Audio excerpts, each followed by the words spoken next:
Assalamualaikum warahmatullahi wabarakatuh. Perkenalkan, nama saya Denny Susanto, NIM A1C017001. Di sini saya anggota dari kelompok 2 akan mempresentasikan mengenai biomasa kayu berbentuk pelet atau sering dikenal dengan istilah biopelet. Biopelet adalah bahan bakar biomasa yang berbentuk pelet yang memiliki keseragaman bentuk, ukuran, densitas, dan lain-lain. Ada beberapa kegunaan daripada biopelet.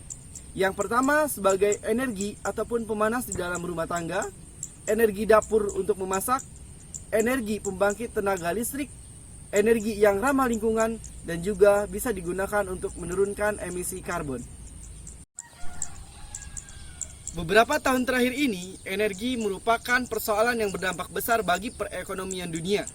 Selain meningkatnya permintaan energi yang disebabkan oleh pertumbuhan populasi penduduk, tingginya biaya eksplorasi serta sulitnya mencari sumber cadangan minyak, di samping banyaknya tuntutan masyarakat akan kebutuhan energi, maka setiap negara berlomba-lomba untuk segera memproduksi energi yang terbarukan serta ramah terhadap lingkungan.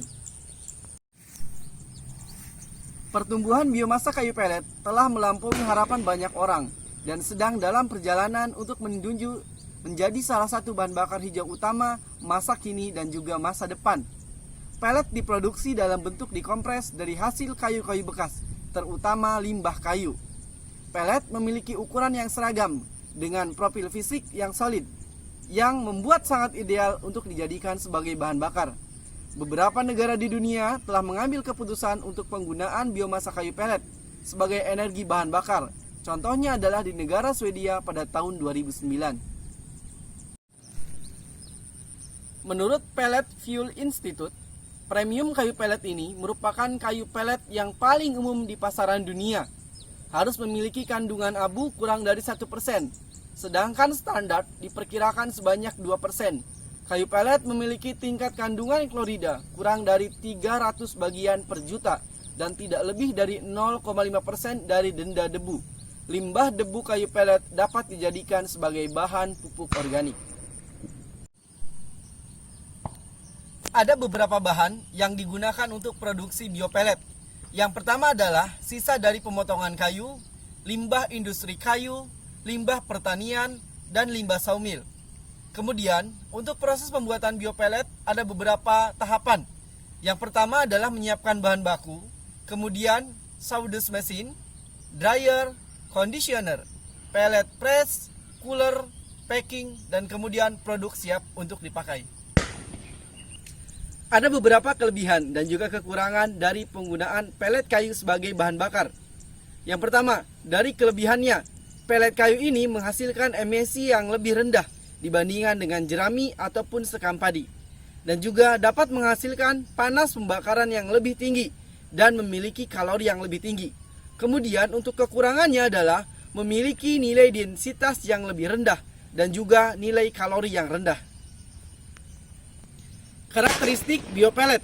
Yang pertama dari kadar air yaitu memiliki kandungan 15,06% sampai dengan 17,26%. Kemudian lama terbakar yaitu 5,42 menit per 200 gram biopelet sampai dengan 7,29 menit per 200 gram biopelet. Dan yang ketiga dari nilai kalor. Nilai kalornya adalah 4029 kilokalori per kilogram sampai dengan 4106 kilokalori per kilogram. Kesimpulannya, biopelet merupakan jenis bahan bakar padat berbasis limbah biomasa yang memiliki ukuran lebih kecil dari briket.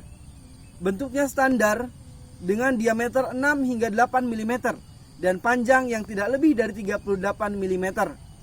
Bahan produksi kayu pelet ini menggunakan kayu-kayu sisa potongan, kayu limbah industri, limbah sawmill, kayu sisa produksi, dan juga limbah-limbah pertanian. Proses pembuatan biopelet meliputi penyiapan bahan baku, sawdust machine, dryer, conditioner, pellet press, cooler, packing, dan kemudian produk siap untuk dipakai.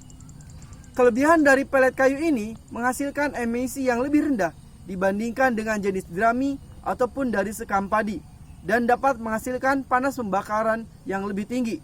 Kemudian, kekurangannya adalah memiliki nilai densitas yang rendah dan juga nilai kalori yang rendah. Terima kasih. Wassalamualaikum warahmatullahi wabarakatuh.